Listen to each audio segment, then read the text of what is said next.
Hey, what's going on, guys? It is Liam, and welcome back to another live stream. And today we're going to be doing take 2 of watching SpaceX's Starlink mission.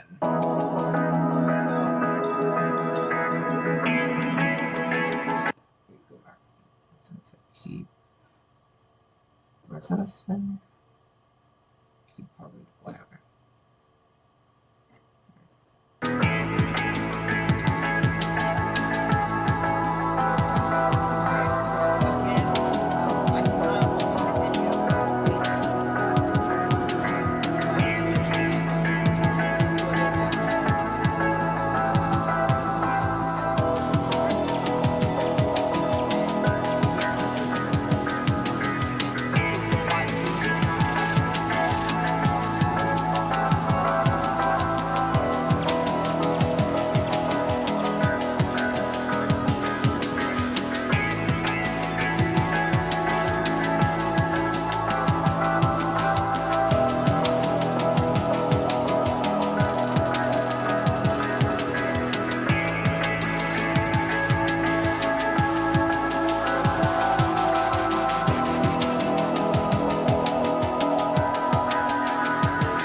Oh, there we go. LWO1 WeatherNet. Liftoff conditions looking pretty good. ESTS is ready for launch. Ignition. Liftoff. Falcon 9 has cleared the tower.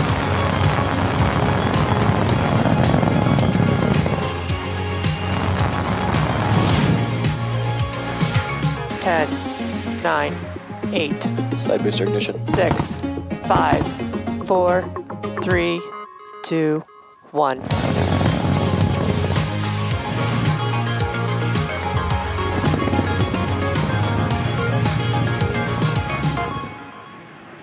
Good evening. It's Tuesday, January 18th, and you're looking at a live view of Falcon 9 as it awaits its 9:02 p.m. Eastern Time launch from Pad 39A at Kennedy Space Center in Florida.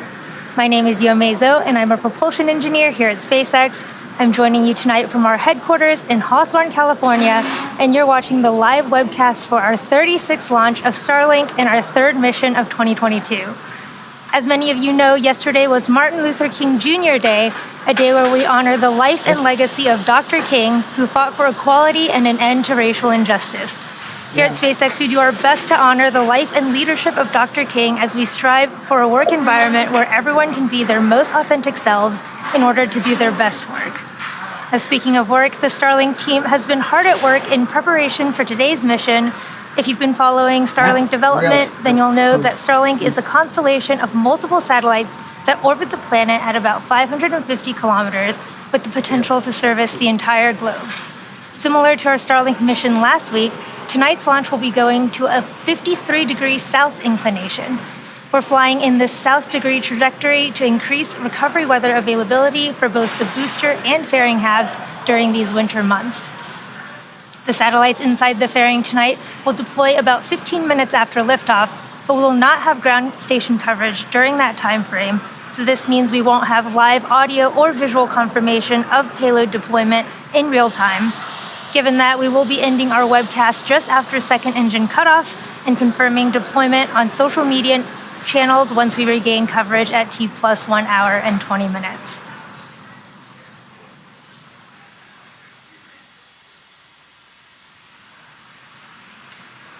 Let's take a closer look at the rocket on your screen. You're looking at a live view of Falcon 9. The two-stage rocket stands 70 meters tall. That's greater than the wingspan of a 747 aircraft. Now, the bottom two-thirds of the vehicle is the first stage. Its job is to accelerate the vehicle through the Earth's atmosphere into space with the help of the 9 Merlin 1D engines at the base of the rocket. Now, it's also the part of the booster that we recover and reuse, with tonight marking the 10th flight of this particular booster. Now, the first stage you see on your screen tonight has supported 6 previous Starlink missions, as well as GPS 3.3, Turksat 5A, and Transporter 2. Now, although it might be a bit dark in Florida right now, if you look closely, you might be able to see the soot markings left over from its previous 9 flights. We will be attempting to recover the first stage on one of our drone ships, a shortfall of gravitas, which for reference is about the size of a football field. Now, if successful, it will mark the 103rd successful recovery of an orbital class rocket. On top of the first stage is the black carbon fiber inner stage, which is a composite structure that connects the first and second stages and houses the pneumatic pushers that allow the first and second stages to separate during flight.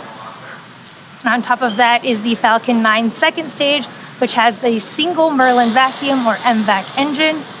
Once the first and second stages separate at about 2.5 minutes into the mission, that single MVAC engine will ignite and carry the Starlink satellites to a low Earth orbit around the Earth. You'll also notice that large nose cone at the very top of the rocket. This is the payload fairing, and it protects our Starlink satellites until the vehicle is outside the Earth's atmosphere, at which point we don't need it anymore, and the fairings will separate to expose the satellites to space. Just as we reuse Falcon 9, we also recover and reuse our fairing halves. The fairing halves we're using tonight are flight proven, and tonight's flight will be the second flight for both of these fairing halves. We are planning to recover these halves again using our recovery vessel Doug once they return to Earth. Like mostly, yeah, like right here you could see, like, it's definitely darker than like this. Let's see. What? Propellants have been loading on the vehicle since T-minus 35 minutes. Now again, Falcon 9 is a bipropellant vehicle, which means it uses 2 propellants, a fuel and an oxidizer. An oxidizer is a type of chemical that a fuel requires in order to burn. So for Falcon 9, our fuel is a refined form of kerosene known as RP1. And our oxidizer is a super chilled liquid oxygen, also called LOX. Now, the liquid oxygen is chilled well below its boiling point so that it becomes what we call densified. I have that song stuck And in this my just head. means that it has a much greater amount of these mass people per write- volume and means we can load more of it into the booster. Additionally, Falcon 9 also needs an ignition source in order to go, and for that we use the chemical TTEB, or triethyl aluminum and triethyl borane. All right. Once it's fully fueled, Falcon 9 holds just over 1 million pounds of propellant that the vehicle will burn through in less than 3 minutes after liftoff. 1D engine chill. Currently, fuel is nearly fully loaded on stage 1 and already full on stage 2. Liquid oxygen is nearly full on stage 1 and about 80% on stage 2. Now, once all the tanks are full, both stages will continue to be topped off with liquid oxygen until T-minus 2 minutes to keep the temperatures as cold as possible. The latest weather forecast shows we're 80% favorable for liftoff. If for some reason we don't launch tonight, we do have a backup opportunity tomorrow at 6:40 p.m. Eastern Time.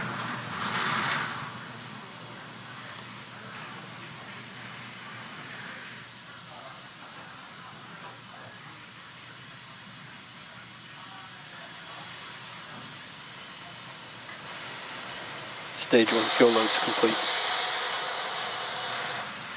In a few minutes, Falcon 9 will lift off, carrying our Starlink satellites to low Earth orbit. Now, in order to get these satellites into space, the rocket has to do more than just go up. It also has to go sideways really, really fast. So at liftoff, gravity is pulling straight down on the rocket. And as we ascend, we tilt the engines, technically called gimbaling, and that turns the rocket horizontally. We're still going up, but now we're also headed horizontally away from the launch pad. This is what we call a gravity turn. The rocket typically needs to go 17,500 miles per hour horizontally in order to avoid being pulled back down to Earth and actually get into orbit. To help demonstrate this concept, imagine firing a cannon from a really high mountain. The cannonball will arc, and then gravity will pull it down to Earth. Whoa. As you increase the power, the cannonball will arc and land further and further away. Eventually, if you could continue to increase the power enough, the cannonball will be going so fast that it ends up in free fall around the Earth. Gravity is still pulling down on the cannonball, but it's going so fast that it never actually hits the ground. This arc, which constantly misses the Earth, is called an Falcon 9 orbit. tanks are pressurizing for strong back retract. So when we get to liftoff today, keep an eye on the orientation of Falcon 9. You'll see that we'll go straight up until about T plus 10 seconds, at which point we begin that shift in orientation so Falcon 9 can go sideways really fast. All right. But before we get into that, let's check in on the status of the vehicle for today's launch. So if you look closely at these two clamps right here, We're currently just under T-minus 4.5 minutes from Strong liftoff back retract has started. of our 36 launch of Starlink. Guys, field. And you just heard the call out that that truss structure, or the TE, has begun retraction Oh, yep. in prepreparation for that retraction. That those TE clamps you see right below the fairing there will begin to open up to allow the transporter erector to retract. You can see those clamps opening now.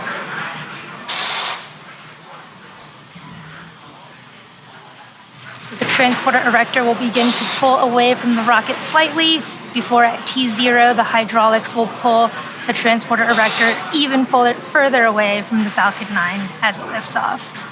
And see their, Now again, the TE is the structure that provides liquids, gases, electrical connections to the second stage, as well as air conditioning to the payload fairing and the Starlink satellites. There we go. You can see that slow retraction of the transporter erector in progress. Alright. Yep. It's moving again. At this point in the countdown, both the first and second stages are nearly fully loaded with 1 million pounds of kerosene fuel and liquid oxygen. And those white clouds that you see around Falcon 9 are created when that super chilled liquid oxygen Stage 1 comes launch load in is complete. contact with the air in Florida.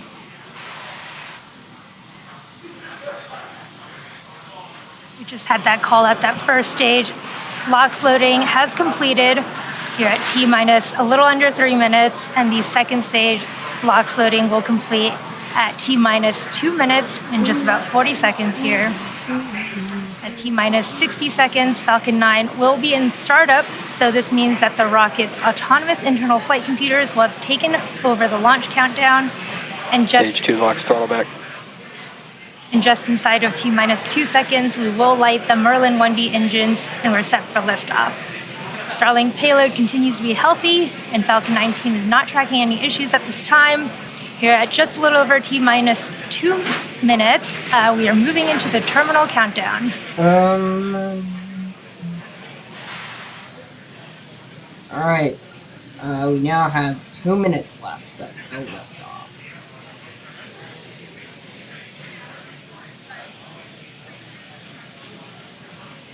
Stage 2 locks loads complete. We've finished the second stage liquid oxygen loading. We are now fully loaded with over 1 million pounds of kerosene fuel and liquid oxygen. We are waiting for T-minus 1 minute when the Falcon's internal flight computers will take over the countdown. And stage 1 and stage 2 will begin pressurizing for launch.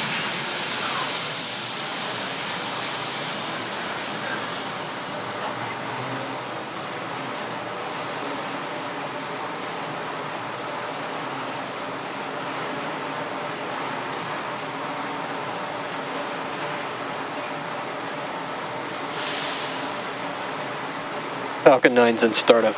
Alright. Falcon 9 is in startup. We're waiting for that final launch director go for launch in just a few seconds. Everybody. Launch director, go for launch. We have that final go from the launch director. All systems are go. Let's listen in to the terminal count and watch as Falcon 9 takes our 49 Starlink satellites to orbit. T-minus 30 seconds. Alright, 30 seconds. Here we go, guys. Alright. Ooh. 20.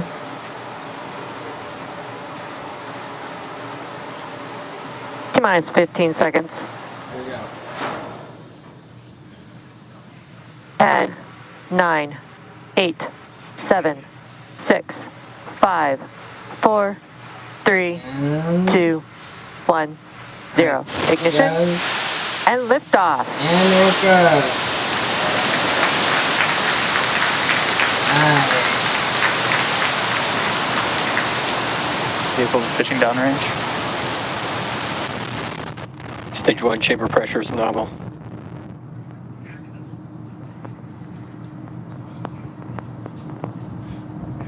And that's on the run.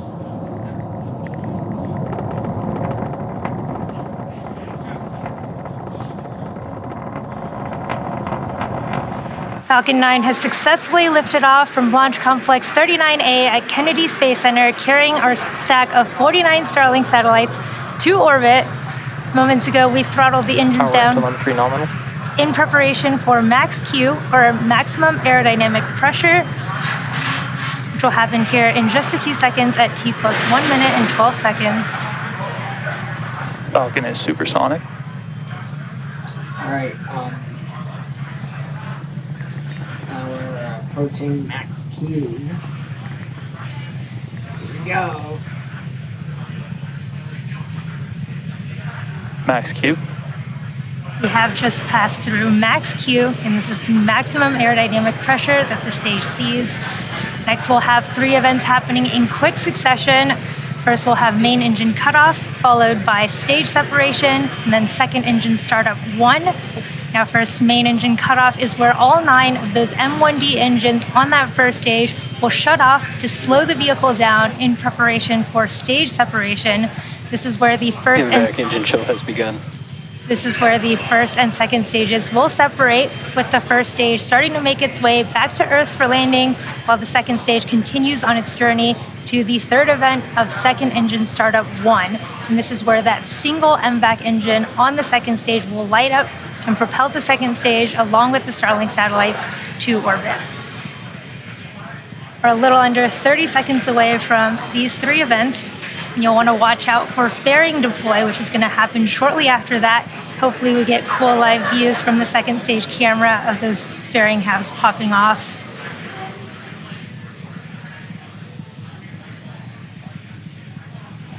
Wow.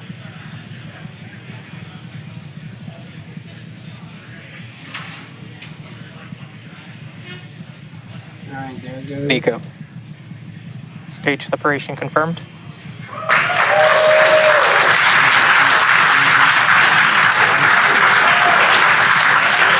Inbound ignition.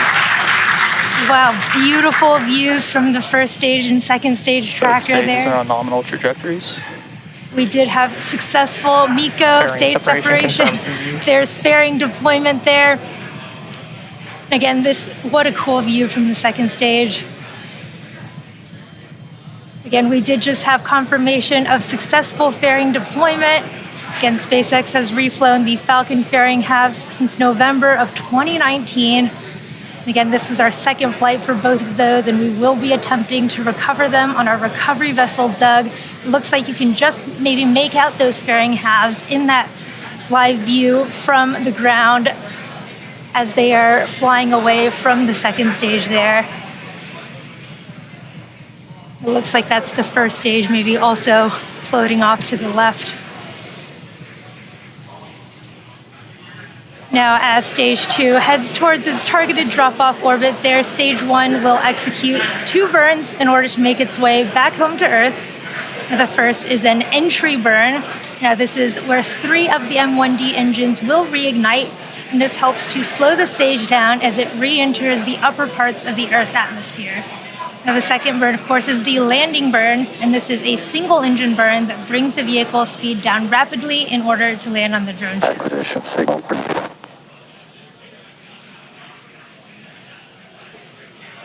If you're just catching up with us, we had a successful launch of Falcon 9 from Launch Complex 39A at Kennedy Space Center, and you're looking at a live view from Falcon 9's second stage as it is delivering our Starlink payloads to orbit.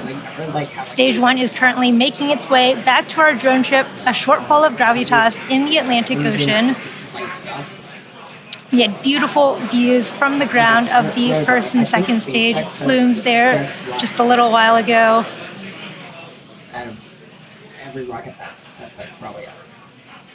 Now the Merlins on the first stage are optimized for sea level, so these achieve 190,000 pounds of thrust during ascent and descent. And in contrast, the MVAC engine, which you see on your screen right now, is optimized for 220,500 pounds of thrust in vacuum.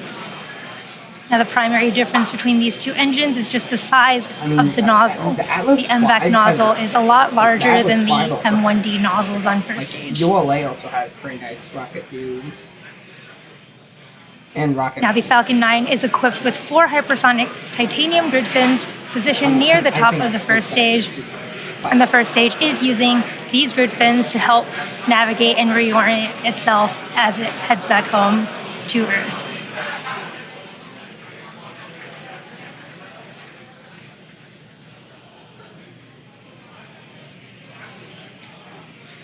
The first stage also has an attitude control system, which you can sometimes see puffs of nitrogen gas coming from. And this attitude control system also helps that first stage orient itself as it returns home.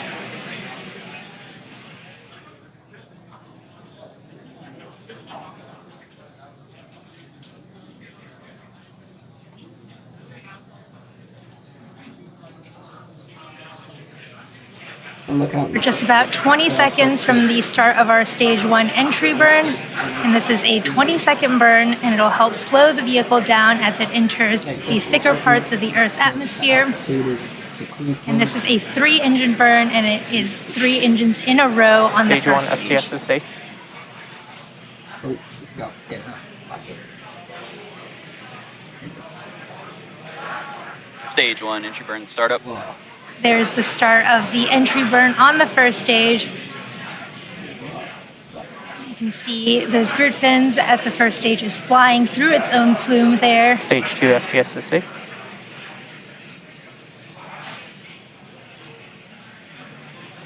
Stage 1, entry burn shutdown. We did just have a successful stage 1 entry burn there. And for those who follow along, you'll know that the soot on the rocket... Trajectory nominal. Second stage trajectory is still nominal. As I was saying, the soot on the rocket indicates that it's been flown before. So the fuel that we use on Falcon 9 is rocket-grade kerosene, or RP1, which is carbon-based. So when it burns, it generates soot. Now, as the booster approaches the landing site and does that long re-entry burn that we just saw, we saw it fly through its own plume, which deposits that soot back onto the first stage. Now you can see this sometimes on the pad. The soot is still stuck onto the first stage from its previous flights. And if you watch closely to your onboard camera during landing, you might be able to see soot sticking on the lens of those cameras as well. Now coming up in just a few seconds, we will have the start of our Stage 1 landing burn. This will be another about 20-second burn. Hopefully it will land us on our drone ship, a short fall of gravitas. Stage 2, terminal guidance. In the Atlantic Ocean. Stage 1, startup. Here you go. Whoa, that's entering fast. Guys, I don't know. There's the start of our Stage 1 landing burn.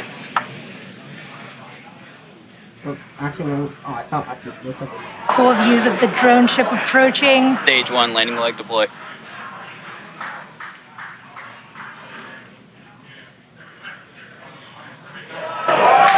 1, landing leg.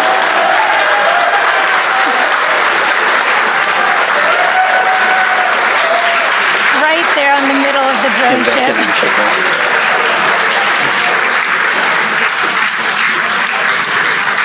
We did just have the 103rd overall successful recovery of our first stage orbital class orbit rocket. insertion.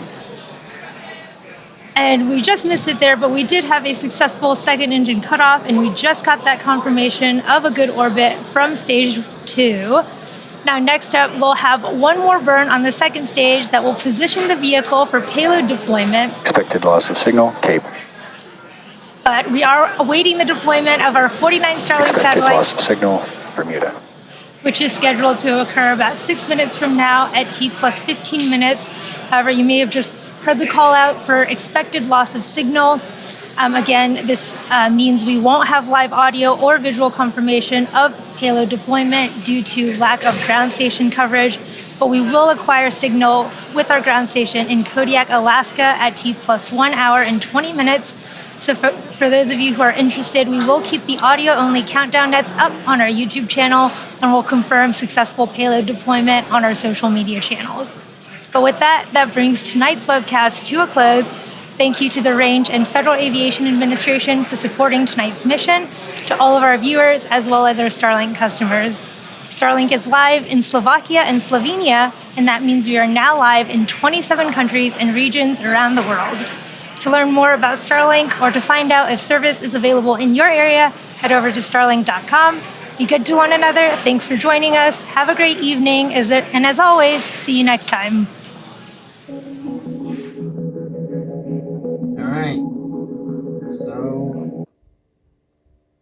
Alright, so, I guess that's gonna be it for today, guys. So, make sure to like and subscribe, and I'll see you next time.